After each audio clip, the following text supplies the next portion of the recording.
এই যে আমার দাদা এখানে আছেন, নামটা কি না? হ্যাঁ, মনোদেশ দেব। আমি মোমবাতি প্রতীক নিয়ে নির্বাচন করছি।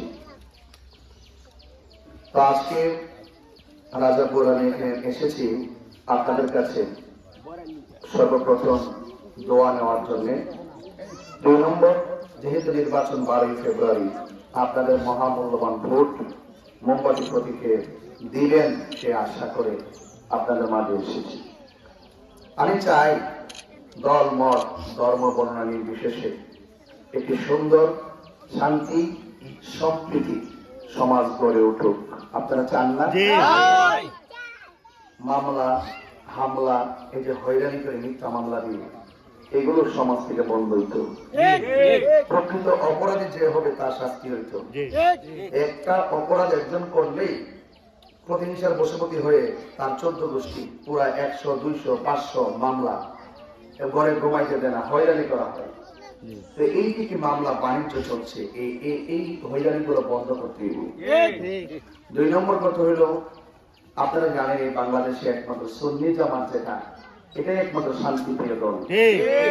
সুন্নিদের ইতিহাস যদি তালাশ করেন, খবর নিয়ে দেখবেন তাদের ইতিহাসে কোনো কলঙ্ক নাই, কোনো চাঁদাবাজি নাই, কোনো দুর্নীতি নাই, কোনো প্রতিহিংসা নাই।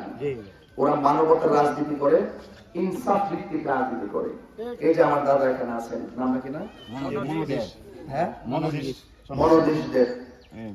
মনোদেশ দেব ওনার পারিবারিক ভাবে কিন্তু উনি যথেষ্ট ভালো স্বাবলম্বী এবং ওনার পরিবারের মধ্যে অনেক ডাক্তার থেকে শুরু করে অনেক ভালো।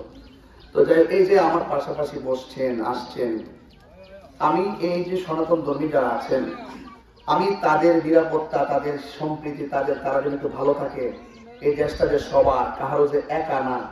এই দেশে আমি যেমন নাগরিক, সনাতন ধর্মী যারা তারাও যে নাগরিক, এই কথাগুলো কি আজকে আমি রাজাপুর নতুন বলতেছি? দাদা শুনছেন না এগুলো? এই যে ওনারা যা শুনছেন, আমি রাজনীতিতে আসার আগেই ওনারা জানেন। তো আমি আমার জায়গা থেকে ইনসাফ ভিত্তিক কথা সবসময় বলে আসছি। এখন ইনসাফ ভিত্তিক কথা বলে বলে ধর্মের আলোকে মানুষগুলোকে সম্প্রীতি তৈরি করার কাজ করে আসছি। এখন আমি সামাজিক ভাবে যদি আমাকে উপরওয়ালা যদি দয়া করে, সামাজিক ভাবে আপনাদের দোয়ার সমর্থন নিয়ে যদি আমি মোমবাতি প্রতীকে বিজয়ী হতে পারি, তাহলে আমার কাজটাকে আরো ভালো হবে না?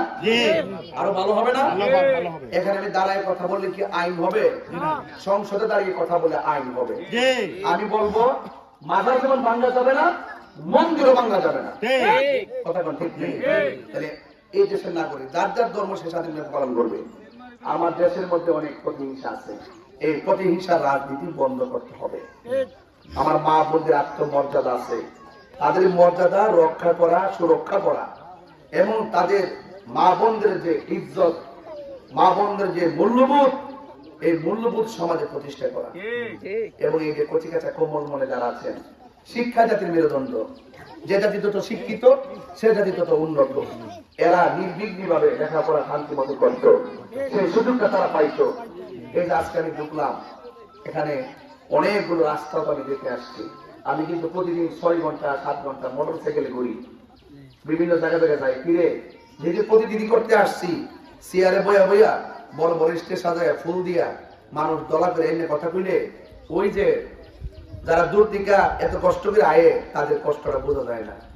ওই নিজে দাঁড়ে দাঁড়ে গেলে, ঘরে ঘরে গেলে, রাস্তা দিয়ে অতিক্রম করে গেলে তাদের কষ্টটা যখন আমার চোখে পড়বে, তখন আল্লাহ যদি আমার দয়া করে, তখন আমার প্রথম নজর থাকবো যে আমি না ওয়াদা করে এসেছিলাম ওই রাস্তাটা করে দেবো, ওই স্কুলটা করে দেবো, ওই মাদ্রাসা করে দেবো। চোখে না দেখলে কি কোন দেবো? এই জন্য আমি ঘুরে ঘুরে সব দেখতেছি।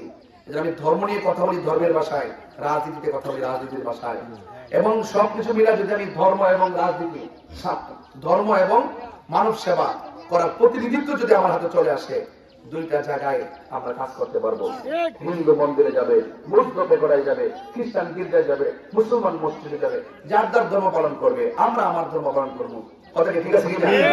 এবং এই রাস্তাঘাটের উন্নয়নের কথা আমাকে বলবেন কেন? আর আমি যেমন একজন ব্যক্তি, আমি যে 22 বছর ওয়াজ করেছি, আপনারা কি কখনো আমার দ্বারা কষ্ট হয়েছে? আমি কোন অহংকার করে কথা বলছি? আমি মনে করি যে আপনিও মানুষ, আমিও মানুষ। আপনাকে আল্লাহ সুযোগ দিছে একটা করার, আমাকে সুযোগ দিছে আরেকটা করার। এখানে অহংকারের কোনো জায়গা নাই, টাকার বড়াই থাকবো না। এই জন্য আমি আপনাদের কাছে অনুরোধ করব, মা বোনদের কাছে বলবো, বিশেষ করে মা, আমি যখন কবরের আলোচনা করি আপনারা চোখের পানি ফালায় কাঁদবেন।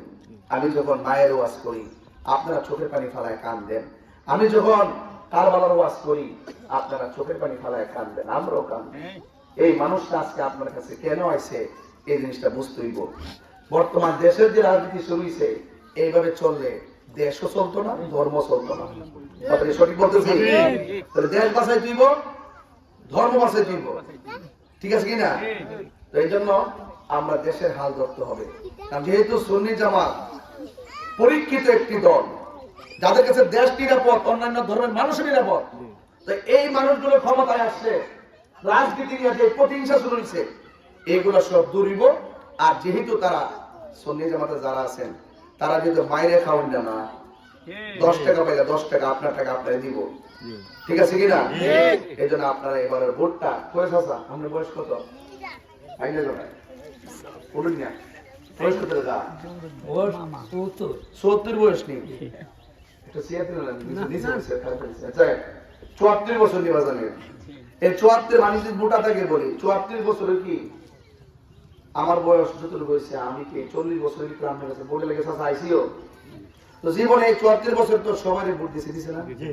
যেহেতু এইবার একটা সুন্নি জামাতের সম্ভাবনা জায়গা হচ্ছে, আর এই সুন্নি জামাতের প্রতি দেখেন এই যে সনাতন বিলুপ্ত আশা করতেছে, স্কুলের কলেজের প্রফেসর আশা করতেছে, চা শ্রমিকরা আশা করতেছে, সবাই যেহেতু আশা করতেছে যে সুন্নি জামাতের যদি শান্তিপ্রিয় দল এটাই আসুক। যদি অন্য ধর্মের লোক যদি আশা করে আমরা সুন্নি হয়ে কি আর এক জায়গায় যাওয়ার সুযোগ আছে? সুযোগ আছে? তাইলে আপনারা সবাই অন্ততপক্ষে বাড়ি ঘরে যারা আছেন সবাই মোমবাতি প্রতীকে বাজান ভোটটা দেওয়ার নিজে তো আসেনই, ব্যবস্থা করে দিবেন, দায়িত্ব নিবেন, নিয়ে গোছাইবেন, আপনি ইনশাল্লাহ সবাই করবেন। আর মা বোনেরা যারা আসবেন আমরা সকাল সকাল যাইয়া মোমবাতি প্রতীকে ভোট দিবেন, সকাল সকাল যাবেন, সবাই একসাথে লইয়া যাবেন, একসাথে গেলে একসাথে আগে পড়বেন, সময় বাঁচবো, নিরাপদ হইব। এই জন্য আলগা আলগা যাবেন না, সকালবেলা খাই হই টাইমে টাইমে, সকাল ভোরবেলা বাড়ি ঘরের মহিলা যারা আছেন, মা বোনরা আছেন, একসাথে কেন্দ্রে যাবেন, যাইয়া ভোটটা মোমবাতি প্রতীকে ইনশাল্লাহ দিয়ে আইবেন। আমার জন্য সবাই দোয়া করবেন, আমি যেন আপনাদের মাঝে বারবার যেন আসতাম পারি।